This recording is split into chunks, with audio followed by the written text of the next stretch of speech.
जंगल में रह जया आदिवासी जंगल रखवाला रे।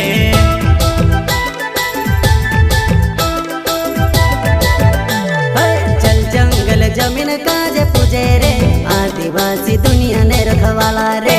बाप देव खतरी काज पूजे रे आदिवासी सबसे निराला रे।